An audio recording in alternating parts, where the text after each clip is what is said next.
What's going on, everybody? Welcome in. It's the Wager Alarm live stream. I'm Howard Bender. With me, of course, Craig Mish. Mish, what's going on? Week 4 officially in the books. How did treat? I mean, listen, for us, we went 3-2 in the Westgate. We won. We're winning. We won. It's a miracle. It's week 4. We have a win. Well, you know what though? But we said we thought we were going to win. We were getting a lot of value on picks this past week, so yeah. I felt good about it. Yeah, the home favorites have just been covering at this historic rate thus far. It's usually under 500. It's like 60% for the season. So if we stay on our path, we will succeed in the end. It's hard because we've had these 3-2s and 2-3s, and we haven't had a 4-1 or 5-0 yet. We'll have it, but if you stray from the path, it's when you start getting in trouble. And then if we hit like an 0-5, we're basically done. Like we go 0-5 one week, you can't win this thing. We haven't gone 0-5 ever doing this, so that's our goal. And yeah, I mean, to review the games that we discussed last week. First of all, it's super dangerous to take a big favorite, as we talked about.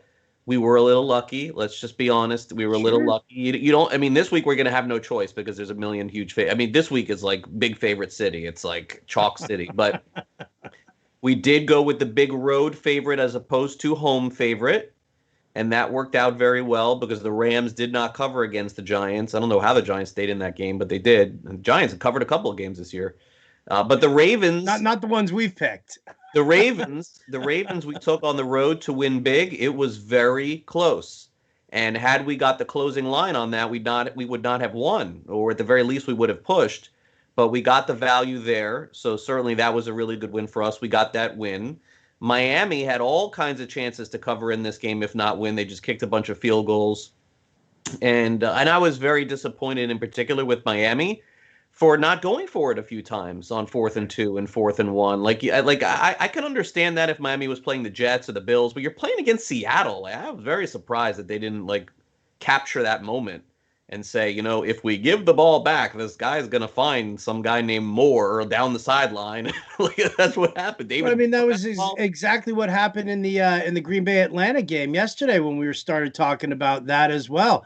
Atlanta was sitting there. They went for fourth and short twice on the same drive, and then they got inside the 6-yard line. They're like, we'll just take the points here. We'll kick the field goal, as opposed to going for it again, knowing that Green Bay is just going to roll all over your defense. So, the suspect play calling like that's definitely going to burn you every now and again. There's nothing you can do about it.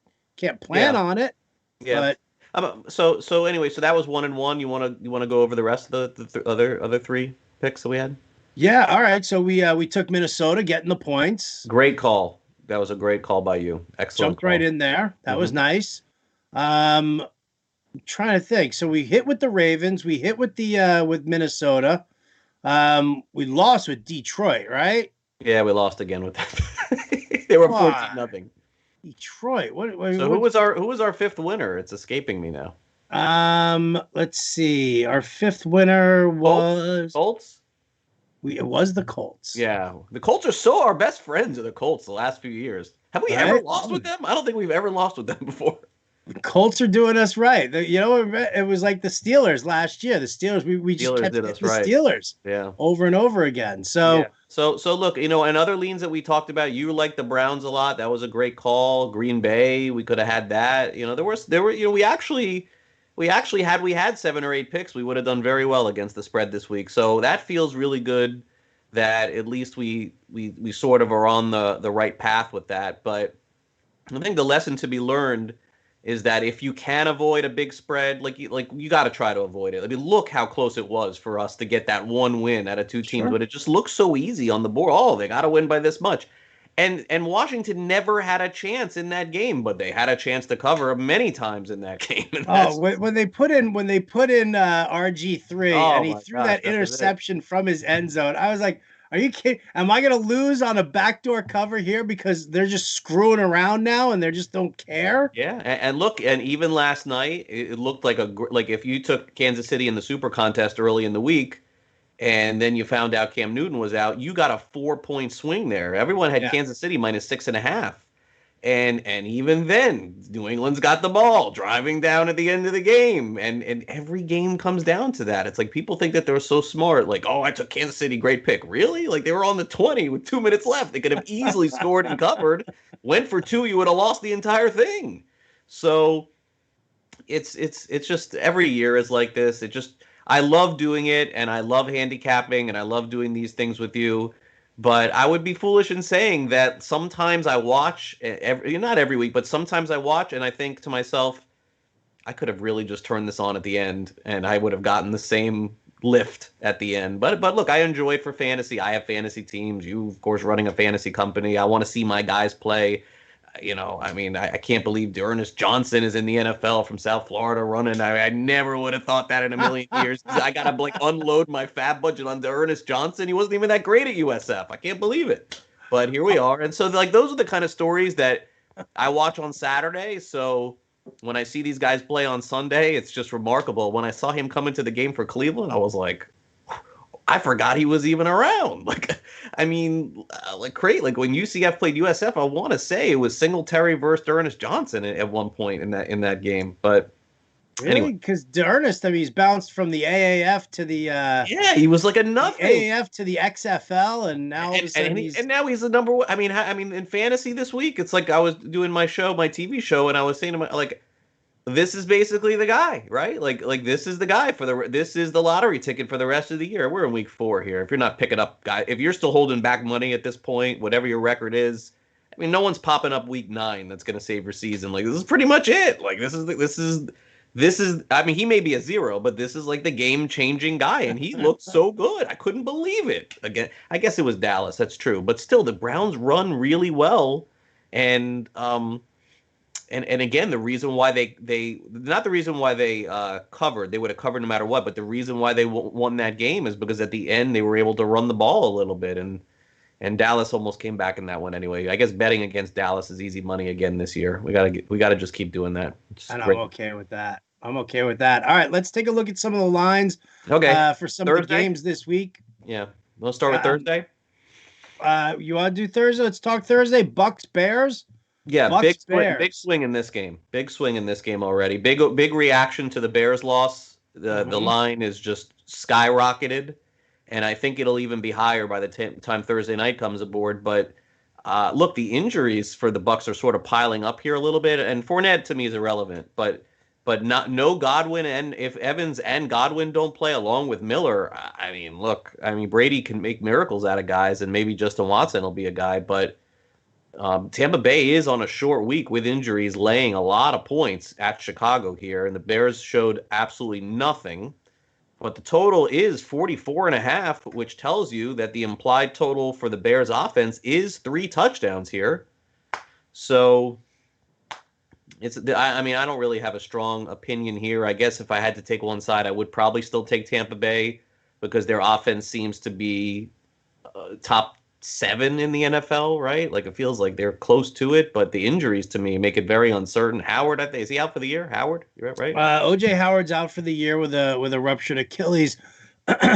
Godwin's not expected to play in this one. What about Evans? Evans keeps coming up limping on the sidelines, but he's toughing through an ankle issue. But then you even talk about their fringe guys. Scotty Miller didn't practice today. Justin Watson didn't practice today. Watson didn't practice either. Who do they have? Exactly. Rob Gronkowski. Welcome to Gronkville, USA. That's. I'll lean Tampa Bay, but if I was giving advice on this and I was going to take Tampa Bay, the money Thursday night is going to roll in on the Bucks. You got to do it now. Even though the line is 5.5, you're not getting 5.5 Thursday night. It'll be 6. Oh, you're seeing it at 5.5. I'm only seeing it at 4.5. Yeah, I got 5.5 here. Oh, get it at 5.5. It's gonna go it's gonna go up. And Brady money is like Dallas money. It's like Notre Dame money. People want to bet Brady and they want to bet the Bucks. And look, Chicago's probably not very good. They'll probably lose 3 in a row, but not something that I'll bet on. So let's go through Sunday. And so huge trap game, first game on the board to me is absolutely the first trap game that I see here. Panthers Falcons. Now, who is going to take the Falcons after watching that debacle on Monday night? No one. And they're favored in this game.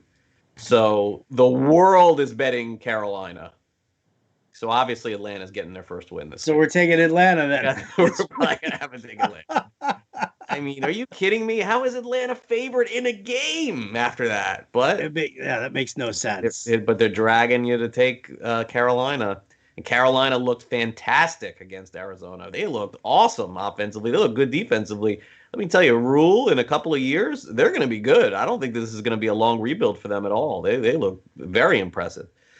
Right, so anyway, but I look at this the same way that I looked at Chicago last week. You know, it was like Nick Foles off the bench, big win for the Bears. It was going to be fantastic.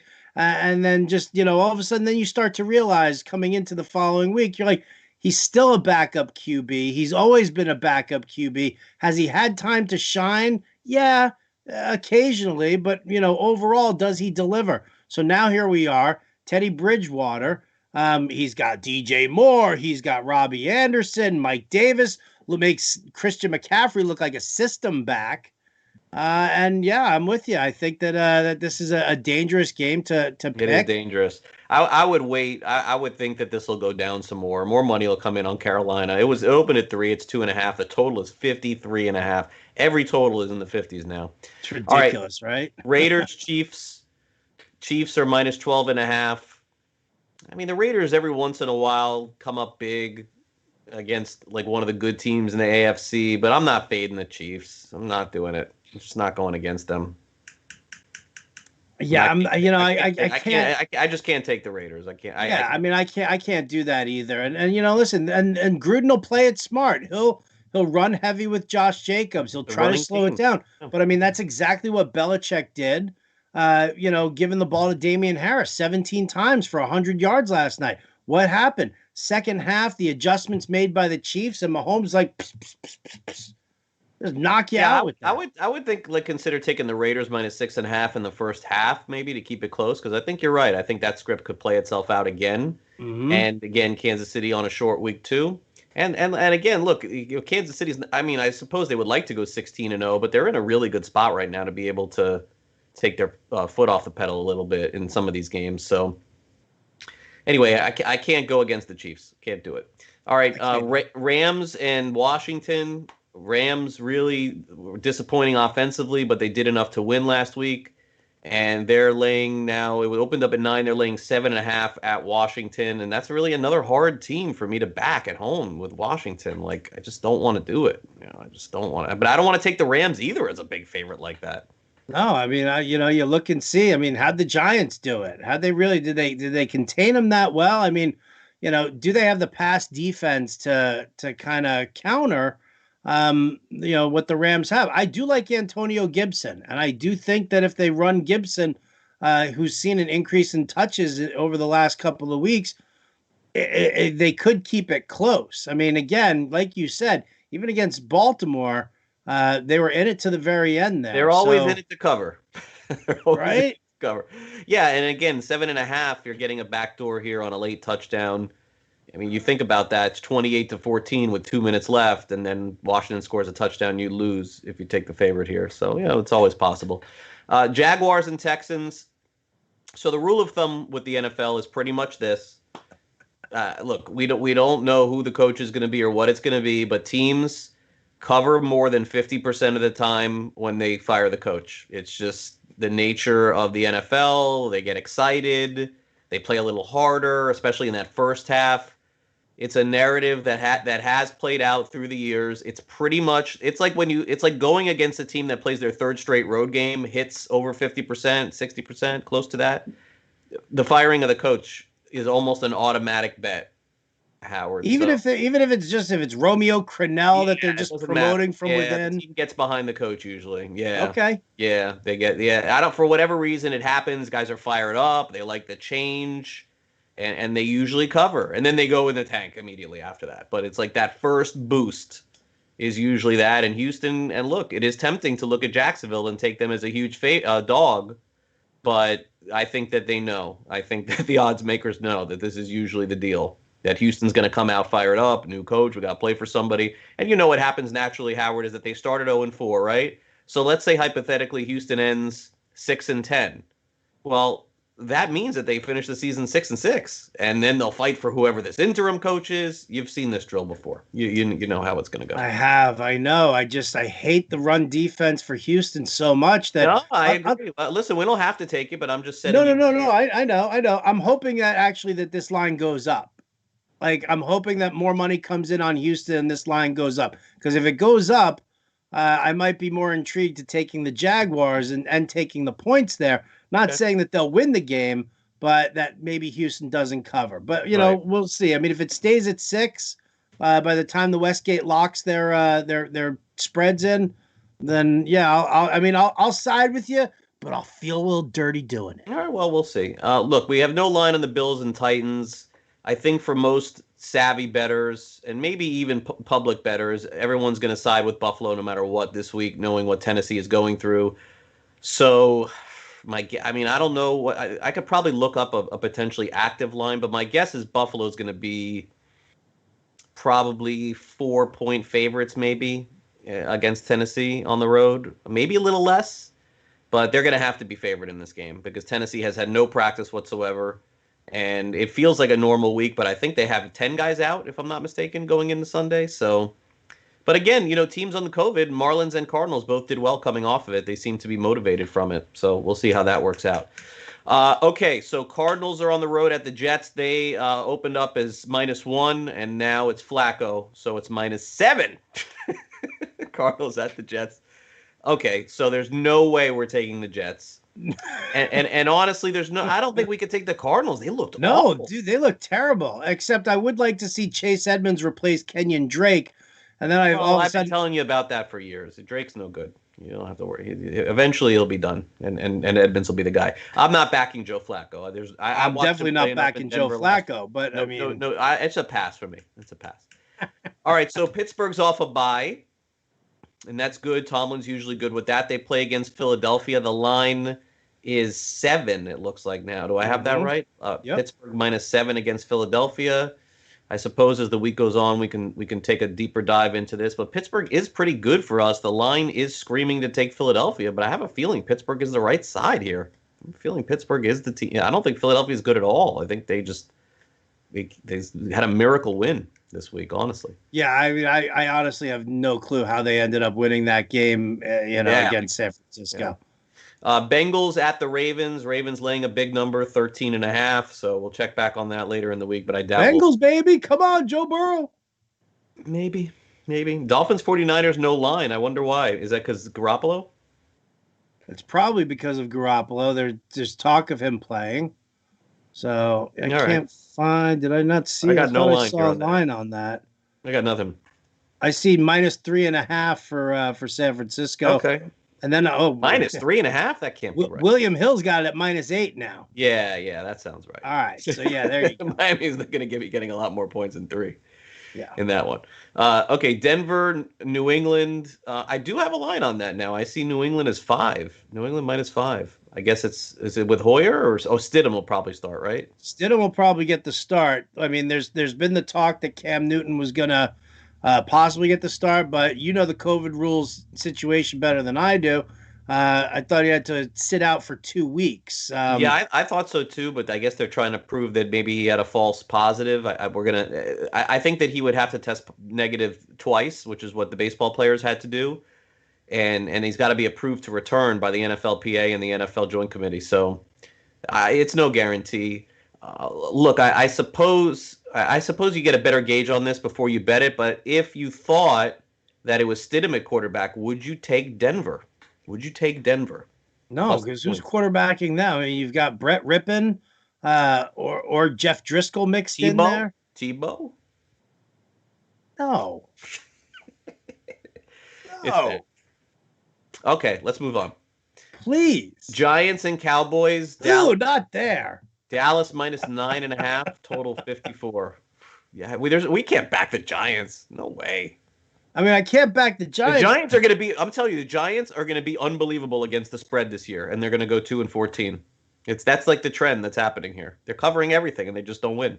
I mean, I can't see, Dallas with a 9.5 point spread right now. That's a lot. It's definitely a lot. But I mean, how do you as bad as Dallas is, how do you get behind the Giants like putting up points? I mean, I just don't get it. No, they can't score.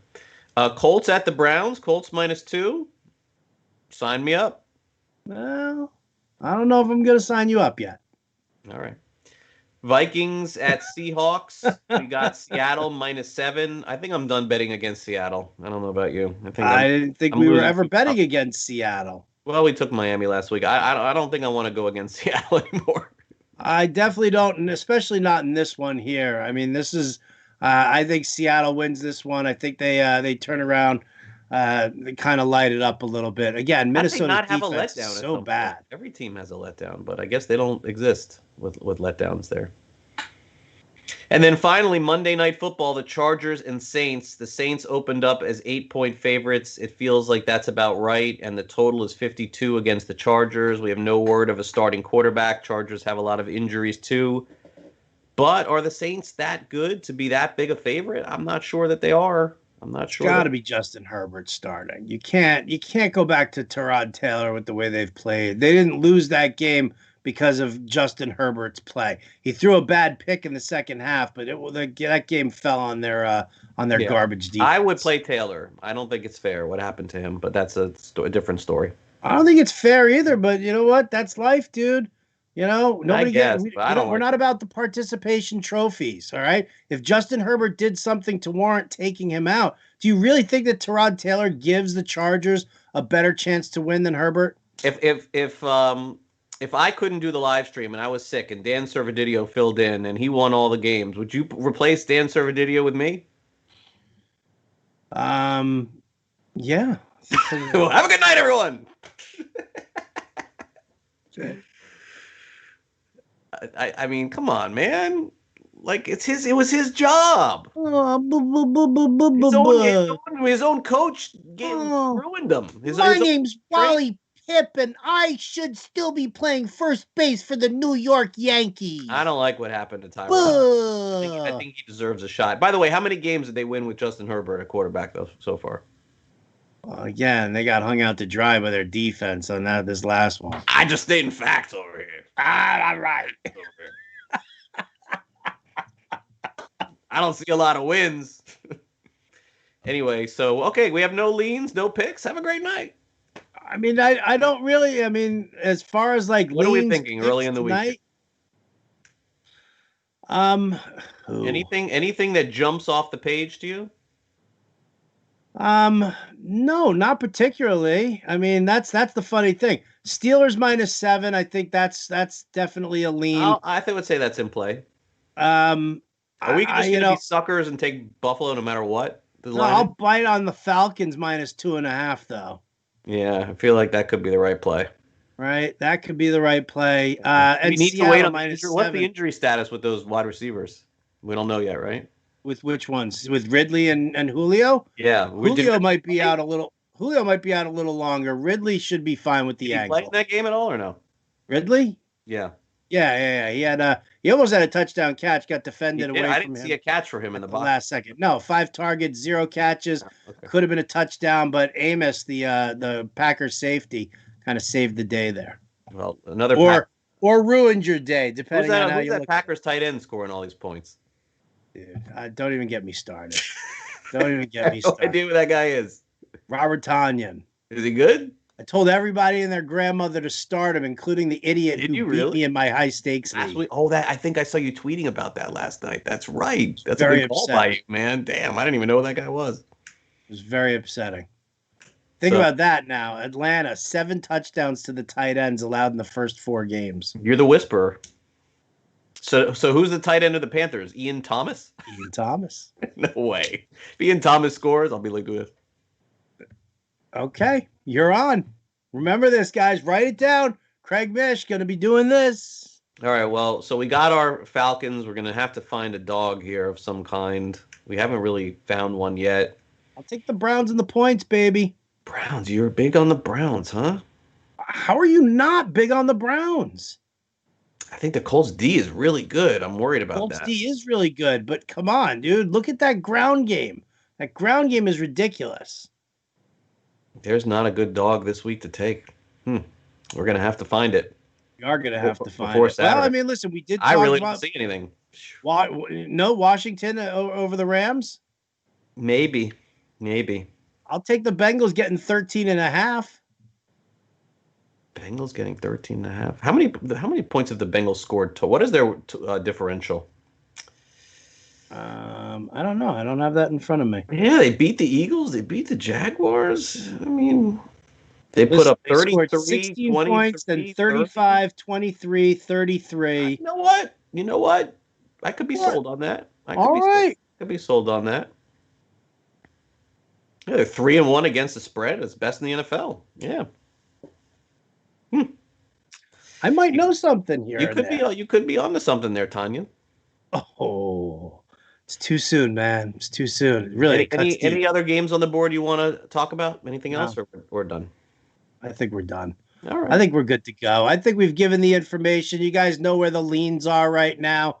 Again, join us on Friday on sportsgrid.com. Craig and I go over these lines again. We talk about all the movement. We also give some more leans heading into the weekend. And then Saturday night right here on the Wager Alarm live stream, Craig and I will make our picks for the Westgate. We're back to 500 right there. It's time to push forward. Do we take those favorites? Never. We'll have to see next week. You have to see on Saturday night. So big thanks to Matt Sells for producing. Thanks to all you for tuning in. For Craig Mish, I'm Howard Bender of the Wager Alarm. We'll catch you next time.